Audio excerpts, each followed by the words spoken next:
우리에게 주신 하나님의 말씀, 여러분 화면을 통해서 함께 나누실 텐데요. 신약 성경 요한계시록 3장 4절에 있는 말씀을 함께 나누겠습니다. 신약성 요한계시록 3장 4절에 있는 본문, 우리 다 같이 함께 여러분들 같이 한번 봉독하겠습니다. 함께 읽어보시죠. 시작. 그러나 사대에 그 옷을 더럽히지 아니한 자 몇 명이 내게 있어 흰옷을 입고 나와 함께 다니리니 그들은 합당한 자인 연고라. 아멘. 잠시 기도하시겠습니다. 사랑의 아버지 하나님, 오늘도 거룩하고 복된 주일을 주님 전전에 나올 수 있도록 주께서 이끌어 주심을 감사드립니다. 비록 여러 가지 어려운 환경과 상황 속에 있을지라도 주님 이 시간 주님 전전에 머리 숙인 주의 권속들을 기억하시고 저들의 심령 한 영혼 한 영혼을 주님께서 친히 찾아와 주셔서 주의 말씀을 통하여 은혜 받을 수 있도록 주님 함께하여 주시옵소서. 예수님의 이름으로 기도하옵나이다. 아멘. 여러분들 얼마나 요즘 힘들고 어려우십니까? 날씨도 무덥고 또 때로는 태풍도 올라오고 지난 한 주간이 참 다사다난한 그런 한 주간이 아니었을까 싶습니다. 그러나 그럼에도 불구하고 이렇게 거룩한 주일, 이 복된 날을 주님 말씀을 또 사모하는 마음으로 이 시간 우리 불러주신 것을 꼭 기억하시면서 이 부족한 주의 종의 입술로 증거되는 하나님의 말씀 속에 귀한 깨달음의 은혜와 또 말씀의 능력이 임하게 되기를 축원합니다. 오늘 하나님이 우리에게 주시는 이 말씀, 요한계시록의 이 마지막 때에 등장할 만한 7가지 유형의 교회를 우리가 하나씩 살펴보고 있습니다. 저는 이 요한계시록의 말씀을 처음 접한 건 아니지만 요즘 들어서 이 요한계시록의 7개의 교회의 모습을 묵상할 때마다 지금 우리가 처해져 있는 이 상황 속에 우리의 교회의 모습이 아닌가 싶은 생각을 많이 갖게 됩니다.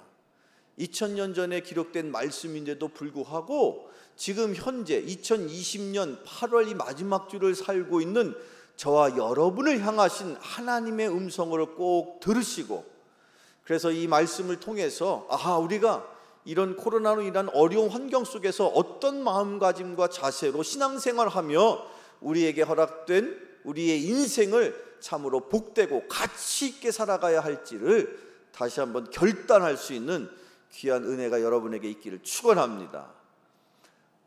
오늘 이 요한계시록에 등장하는 사대 교회, 그 사대 교회에는 어떤 주님의 모습이 그들에게 임하셨을까? 먼저 이 사대라는 지역의 당시의 역사 기록을 우리가 토대로 추정컨대 그 지역이 여러 가지 주변에 있는 다른 지역에 비해서 몇 가지 특징 중에 한 가지는 그 지역은요 꽤나 오랜 시간 동안에 그 옷을 만드는 그런 사업이 상당히 왕성하게 그렇게 펼쳐졌던 도시였다라고 합니다. 도시가 큰 도시는 아니었지만 그래도 대단히 부유한 형편의 도시였는데 이유인즉슨 그 도시 인근에 금광이 있었어요. 금을 채취하는. 그래서 그 도시 전체가 경제적으로 풍요롭고 대단히 여유로운 그런 상황에 있는 도시였다라는 거죠. 그런 도시의 교회이다 보니까 그 사대 지역의 그런 분위기에 맞물려서 사대 교회도 상당히 평안하고 큰 어려움이 없었던 것 같습니다. 요한계시록이 3장에 등장하는 사대 교회 이야기를 쭉 읽다 보면 다른 교회처럼 무슨 이단 사상으로 인하여 어려움이 있었다거나 우상을 숭배했다거나 그런 표현이 전혀 등장하지 않습니다. 그래서 평안한 상태에서 그렇게 안정감 있는 그런 교회로 우리는 이 성경에서 사대교회를 접하게 되는데, 자, 그런 일반적인 평범한 교회였는데 그 교회를 향하여서 주님이 어떤 모습으로 등장하고 계실지 계속해서 여기 이 사대 교회의 모습을 요한계시록 3장에 있는 말씀을 한 절씩 한 절씩 같이 나누면서 오늘 하나님이 우리에게 주시는 이 교회를 향하신, 사대 교회를 통해서 우리에게 향하신, 우리 드림교회를 향하신 하나님의 음성이 들려지는 시간 되기를 축원합니다. 자, 요한계시록 3장 1절을 한번 읽어보시죠. 3장 1절입니다. 시작. 사대 교회의 사자에게 편지하라. 하나님의 7 영과 7 별을 가지신 이가 이르시되 내가 내 행위를 아노니 내가 살았다 하는 이름은 가졌으나 죽은 자로다. 아멘. 여기 이 사대 교회에도 주님께서 독특한 당신의 이미지를 표현하시는 그런 그 대목이 등장하죠. 그런데 여기 나오는 주님은 어떤 주님으로 임하셨느냐? 하나님의 7 영과 7 별을 가지신 분이라고 성경은 우리에게 표현하고 있습니다. 여기서 7 영과 7 별이라고 표현되어 있는 이 상징적인 표현을 우리가 한번 여러분 이해할 필요가 있죠. 7이라는 숫자는 전통적으로 유대인들이 늘 항상 완전한 수, 온전하다, 충만하다, 풍성하다, 좋은 이미지를 담고 있는 숫자의 표현입니다. 그래서 하나님의 7 영이라고 표현되어 있는데 이 7이라는 이 온전한, 완전한이라는 의미를 담아서 읽게 되면 하나님의 온전하신 영, 즉 무엇을 표현하고 있는 것입니까? 성령님을 표현하는 것이에요. 그래서 사대 교회의 주님은 성령 하나님으로 그 사대 교회에 임하셨던 것이죠. 그런 성령의 은혜가 우리 지금 이 드림교회와 저와 여러분에게도 동일하게 임하게 되기를 축원합니다. 주님은요, 이 시대에 흩어져 있는 열방의 많은 교회를 한 교회도 빠짐없이 성령을 통해서 주님께서 친히 다스리고 계신다는 사실을 꼭 이 말씀을 읽게 되면 여러분들 기억하여야 할 줄로 믿습니다. 우리 교회도 마찬가지, 사대 교회도 마찬가지, 이 땅에 존재했던 모든 교회가 다 주님이 보내신 성령을 통해서 다스려지고 성령의 이끌림을 받고 성령에 의해서 지난 2000년의 교회 역사가 과거에도 현재에도 앞으로 미래에도 여전히 성령의 역사가 교회에 임할 것을 꼭 기억하시기를 축원합니다. 사대 교회에 임하신 주님이 바로 성령의 하나님이신 거예요. 그런데 그 주님이요, 하나님의 7 영과 함께 더불어 무엇을 가지고 계신다고, 무엇을 주고 계신다고 성경은 표현하고 있습니까? 7 별. 여기 7 별은 요한계시록 1장에 나와 있는 표현을 통해서 그 7 별이 무엇인지를 우리에게 먼저 가르쳐 주셨어요. 여러분, 여기 이 별이 무엇을 상징하고 어떤 의미가 있느냐, 그리고 그 7이라는 숫자, 조금 전에 말씀드린 것처럼 완전한 의미, 온전한 의미, 그런 의미를 담고 있죠. 그래서 사실은 요한계시록 2장과 3장에는 물론 당시에 존재했었던 터키 지역의 7개의 교회를 일컫고 있지만 실상은 지금 이 모든 세상에 존재하고 있는 하나님의 교회를 상징하는 의미로 7개의 교회를 우리에게 전하고 있는 거예요. 그래서 7 별이라는 것도 그런 의미로 우리가 해석을 하게 되는데, 사실은 요한계시록 이미 1장에 7 별은 무엇이다라는 걸 우리에게 정확하게 가르쳐 주세요. 자, 한번 살펴보죠. 요한계시록입니다. 요한계시록 1장 20절 화면을 통해서 한번 읽어보세요. 시작. 내가 본 것은 내 오른손에 7별의 비밀과 또 7 근촛대라. 7별은 7 교회의 사자요 7 촛대는 7 교회니라. 아멘. 여기 지금 7별은 뭐라고 표현되어 있습니까? 7별은 7 교회의 사자요 라고 표현하고 있죠.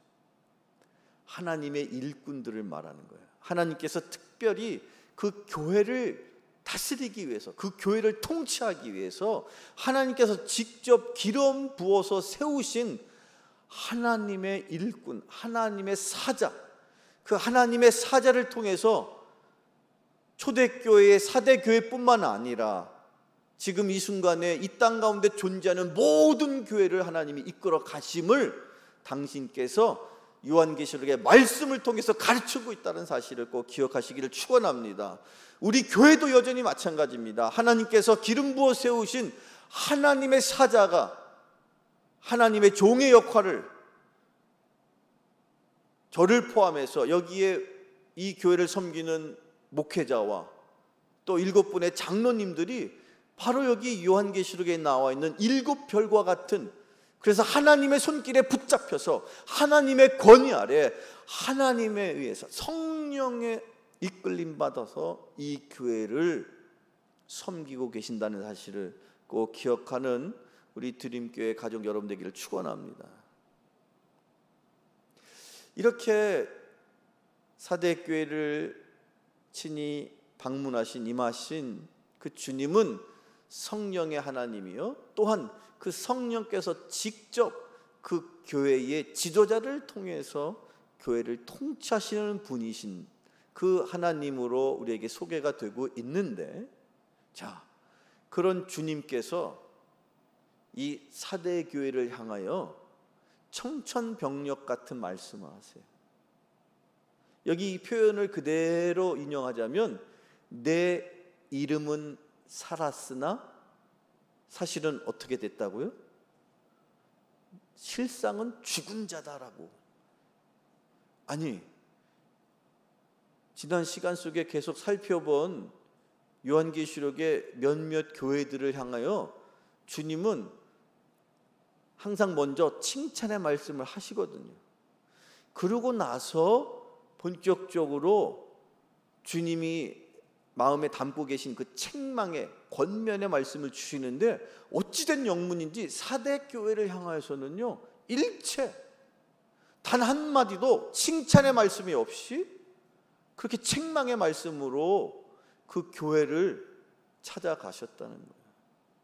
근데 사랑하는 여러분, 과연 이렇게 주님의 책망을 들은 이 교회, 이 사대 교회, 그 책망의 내용즉슨 내가 살아있는 이름은 있으나 실상은 죽은 자다라는 이 평가, 과연 주님이 그 교회를 혼내기 위해서, 벌을 내리기 위해서 그런 말씀을 주신 걸까요? 여러분 생각은 어떻습니까? 때로는 성경을 읽다 보면 이 구약시대에 나오는 하나님은 엄하게 징벌을 내리시고 뭔가 잘못하면 항상 늘 그것을 질책하시는 대단히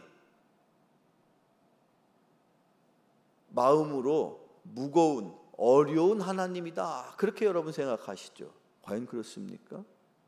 하나님이 여러분 그냥 그 사대 교회를 향해서 혼내시기 위해서 그렇게 단단한, 그렇게 그 교회를 이끌어 가시는 그런 분이십니까? 물론 주님이 때로 그런 책망의 말씀을 주실 때가 있지만 그 말씀을 주시는 주님의 심정은 어떤 심정으로 그 말씀을 주셨는지를 우리가 깨달아 알게 된다면, 심지어 하나님의 책망조차도 그것이 나를 향한 주님의 사랑의 표현이다라는 사실을 여러분 꼭 기억하실 수 있기를 축원합니다. 여러분 생각해 보세요. 여러분의 자녀가 무언가를 잘못하고 있을 때 그 자녀를 참으로 사랑하는 정말로 올바른 부모라면 그 잘못하고 있는 자녀를 그냥 두고 보겠습니까? 안 그렇죠. 그 자녀를 사랑하기 때문에 때로 부모로서 마음이 무너지고 때로는 힘들지만 그럼에도 불구하고 그 자녀를 사랑하는 마음으로 자녀에게 따끔한 말을 한마디라도 하는 것이 참된 부모인 것이죠. 그런 하나님의 심정이 바로 여기 이 사대교회를 향하신 주님의 말씀이라는 거예요. 주님의 마음이 바로 그런 그 자녀를 어쨌든 올바른 길로 이끌어가기를 애쓰고 심쓰며 원하여서 자녀에게 따끔하게 한마디 충고하는 심정의 부모의 마음이다라는 것이죠.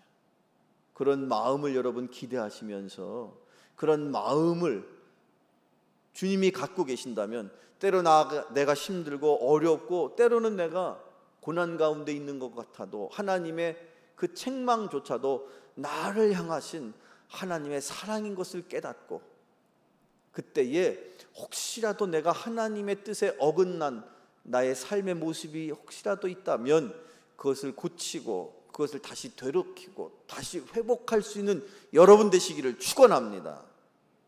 자, 그럼 이 사대교회를 주님께서 너의 살았다 하는 이름은 있으나 실은 죽은 자다라는 그런 책망의 말씀을 듣게 되었는데, 이 죽었다라는 표현은 영적으로 해석을 해야 되겠죠. 실제로 육신의 삶이 생명이 죽었다 그런 뜻에서 의미가 아니라 영적인 상태가 영적으로 무감각하고 영적으로 잠들어 있는 그런 상태를 표현하는 그런 상징적인 표현이 죽었다라는 표현이에요. 바라기는 여러분, 이 코로나로 인하여 어려운 환경 속에서 우리가 하루하루 살려면, 하루하루 승리하며 살기를 원하신다면 다른 무엇보다도 여러분의 영혼의 상태를 잘 점검하셔야 돼요. 비록 힘들고 어려운 환경 속에 있어도 내가 영적으로 살아있으면 얼마든지 이 고난을 극복할 수가 있습니다. 그런데 사대교회는요, 그의 교회의 주변 형편이 너무 편안하고 오히려 너무 안락하고 행복하다 못해 영적으로 안일에 빠지는, 영적으로 나태해지는 그런 환경이었다는 거예요. 그러기보다는 차라리 고난이 있고 환난이 있고 역경이 있을지라도 그럼에도 불구하고 그들의 영혼이 살아있기만 한다면 결국 그 교회를 하나님께서 더 크게 들어 쓰실 줄로 믿습니다. 그런 교회와 그런 영혼들이 저와 여러분, 우리 교회가 되어야 할 줄로 믿습니다. 자, 그런데 이 사대교회를 향하신 주님의 책망에는, 그 책망의 기준에는 우리가 좀 더 깊이 생각해야 될 모습이 있는 거예요. 아무리 읽어봐도 이 사대교회를 향하신 주님의 책망의 말씀 가운데는 그들이 믿음이 없어서라든지 또는 무슨 열심이 없어서라든지 또는 교회가 활동이 너무 미약하다든지 그런 표현이 사실은 읽어보면 없어요. 그런데 유독 중요한 표현 하나를 우리가 꼭 찾게 되는데, 주님께서 사대교회를 바라보시면서 한 가지를 찾아보시려고 했대요. 그게 뭐냐면 하나님 앞에서의 온전한 행위가 있느냐 없느냐. 주님은요, 우리의 삶을 보시면서 너의 믿음이 작은 자여 내가 너를 책망한다 그렇게 하시지 않아요.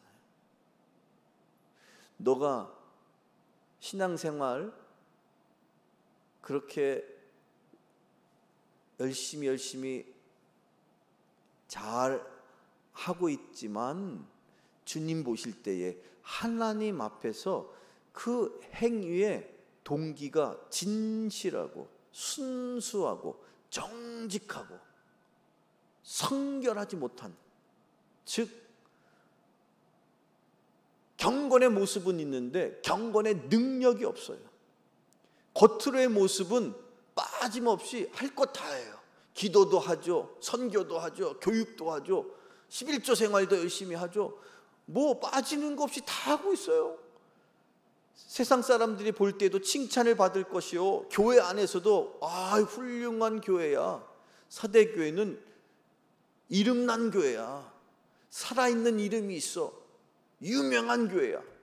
세상 사람들은 박수 쳐주고 칭찬해 주었는데 주님이 보실 때에 하나님 앞에서 온전한 행위가 없다라는 말씀, 하나님 앞에서 그들의 심령이, 그들의 심중이, 인간의 중심을 보시는 하나님은 사람과 같지 않아서 그들의 마음의 동기가, 그들의 겉으로 드러나는 신앙생활의 행위가 아니라 그 마음속의 중심에 과연 진실하고 주님 앞에서 정직한 마음으로 그렇게 신앙생활하고 있느냐를 보셨다는 거예요. 그런데 주님이 그 하나님 앞에서의 온전한 행위를 찾아보려고 그 교회를 살펴보셨는데 그 모습을 찾았다, 못 찾았다? 찾지 못하였다고 주님이 말씀하세요.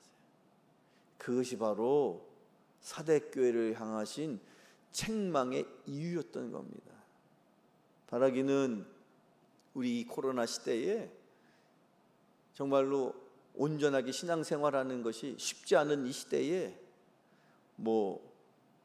비대면으로 소그룹 활동, 속회, 무슨 교육, 심지어 주일날 드리는 예배조차도 우리가 이렇게 온라인으로 드려야 하는 이 시대에 과연 우리가 비록 이 온라인으로 예배를 드린다고 할지라도 우리의 마음이 순수하고 깨끗하고 주님 앞에서 구별된 그런 마음의 동기와 그런 마음의 자세가 저와 여러분에게 있어야 할 줄로 믿습니다.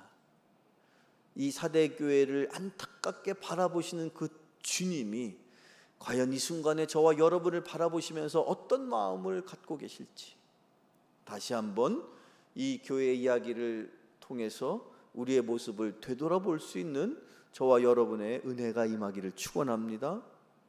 자, 이런 이 사대교회를 향하신 주님의 책망, 그러나 그 책망으로만 끝이질 않고 그래서 주님이 요구하세요. 그래서 주님이 명령하세요. 그것을 극복하려면 어떻게 해야 되는지를.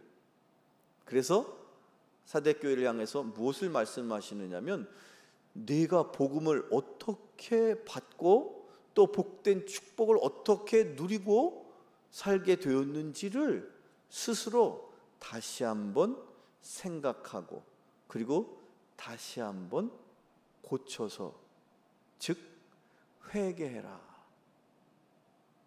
라고 말씀하시는 거예요. 사대교회를 향해서 주님이 원하시는 한 가지는 뭡니까? 지나온 우리가 은혜 받았던 그 시간들을 다시 한번 기억하면서 그것을 지키기 위해서 우리의 모습을 다시 한번 되돌아보는 회개를 통해서 우리의 영혼이 이 사대교회의 그 첫 사랑이, 첫 모습이 회복되는, 영적으로 깨어나는 것을 주님이 원하신다는 거예요.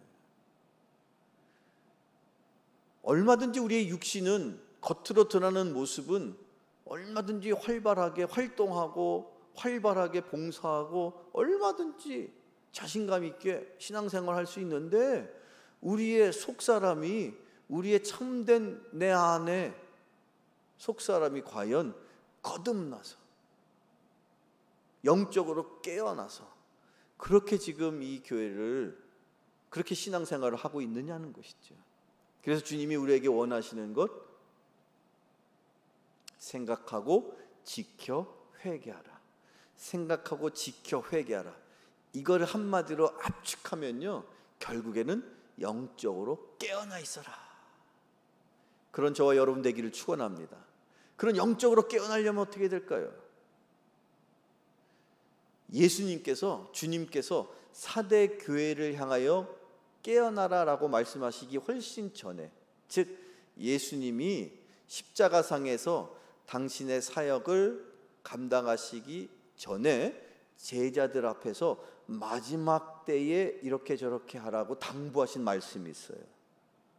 신약성경 누가복음의 말씀인데요. 자, 신약성경 누가복음 말씀 함께 주시죠. 신약성경 누가복음 21장 36절 시작.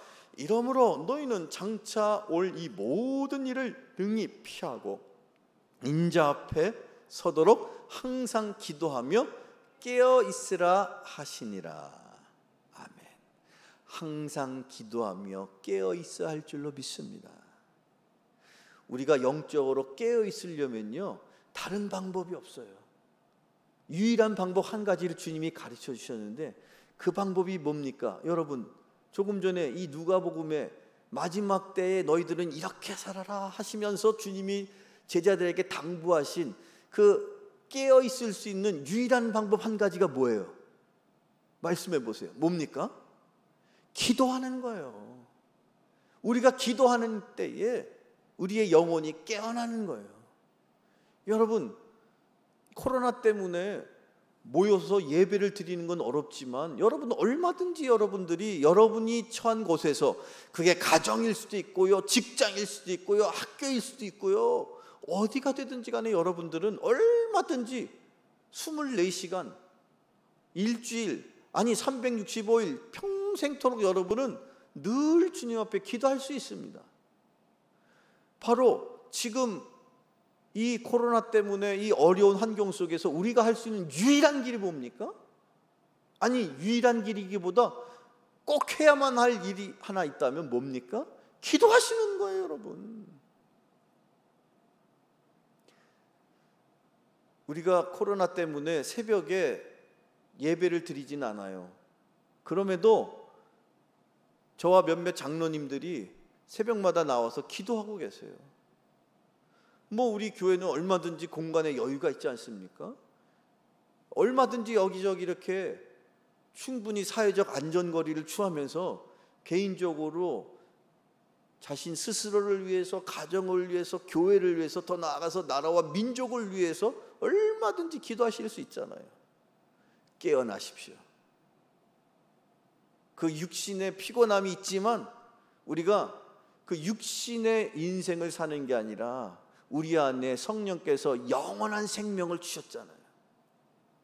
깨어나서 기도하여서 여러분의 영적인 삶이 풍성해지는 그런 여러분 되기를 축원합니다. 그래서 이 사대 교회를 향해서 주님께서 약속해 주세요. 너희가 진정 생각하고 지키며 회개할 때, 즉 깨어서 기도할 때 내가 너희들에게 다음과 같은 것을 약속해 줄게. 무엇을 약속해 주셨을까요? 자, 오늘의 마지막 말씀, 여러분 요한계시록 3장 4절로 6절 화면을 통해서 함께 읽어볼까요? 시작. 그러나 사대에 그 옷을 더럽히지 아니한 자 몇 명이 내게 있어 흰 옷을 입고 나와 함께 다니리니 그들은 합당한 자인 연고라. 이기는 자는 이와 같이 흰옷을 입을 것이요 내가 그 이름을 생명책에 결코 지우지 아니하고 그 이름을 내 아버지 앞과 그의 천사들 앞에서 시인하리라. 귀 있는 자는 성령이 교회들에게 하시는 말씀을 들을지어다. 아멘. 주님이여, 깨어 기도한다면 내가 너에게 흰옷을 입혀줄 것이다. 그리고 너의 이름을 영원히 지워지지 않는 생명책에 쓸 것이고, 내가 너희가 하나님 앞에 서 있을 때, 천사들 앞에 있을 때 내가 너의 이름을 인정하고 너의 공로를 내가 시인할 것이고 너의 인생을 내가 받아들일 것이다. 그 약속이 여러분에게 이루어지기를 축원합니다. 여기서 흰옷을 입혀주신다. 이 사대 지역이요, 전통적으로 그 옷감 사업이 왕성했던 그런 도시였다고 말씀하지 않습니까?